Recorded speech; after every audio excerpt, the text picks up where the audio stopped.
কাল কিয়ামতের দিনটা বড় ভয়ঙ্কর হবে, এত ভয়ঙ্কর বন্ধু। আমার নবী বলেছেন উলঙ্গ অবস্থায় মানুষগুলো হাসুরের ময়দানে একত্রিত হবে রে। ও বন্ধু, প্রত্যেকের কবর থেকে ওই হাসুরের ময়দানটা কমপক্ষে 50,000 বছরের রাস্তা হবে রে বন্ধু। এই জন্য নবী যখন মেরাজের রজনীতে বোরাক দেখেছিল, আমার নবীকে আল্লাহ দাওয়াত দিয়েছে, বোরাক দেখে আমার নবী এত ক্রন্দন করেছিল, মনে হয়েছিল যেন আমার নবীর চক্ষু মুবারক দুইটা ঝর্ণা হয়ে গেছে। এই যুবক, কাল কিয়ামতের দিন ঘাম এত ঘামবে রে, কেউ মাজা পর্যন্ত, কেউ নাভি পর্যন্ত, কেউ বা আবার পুরো শরীর বন্ধু ঘামের নিচে ডুবে থাকবে, আবার মাথার মগজ টকবক টকবক করে উতরাইতে থাকবে রে।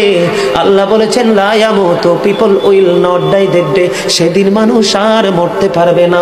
আল্লাহ বলেছেন ফিহা ওয়ালা ইয়াহইয়া, people will not be able to live that day, মানুষ সেদিন বাঁচতেও পারবে না। আবার আল্লাহ বলেছেন অমাহুম আনহা বিগাইবিন, people will not be able to escape that day, সেদিন মানুষ সেখান থেকে পালিয়ে যেতেও পারবো না রে। দুর্গাপুরের যুবক, হাদিস শরীফের মধ্যে এসেছে কাল কিয়ামতের দিন আল্লাহর আরশের ছায়া ছাড়া কোনো ছায়া থাকবে না। ওই কাল কিয়ামতের দিন এই দুর্গাপুরের যুবকগুলো চাইয়া দেখেন চাতক পাখির মতো বসে আছে।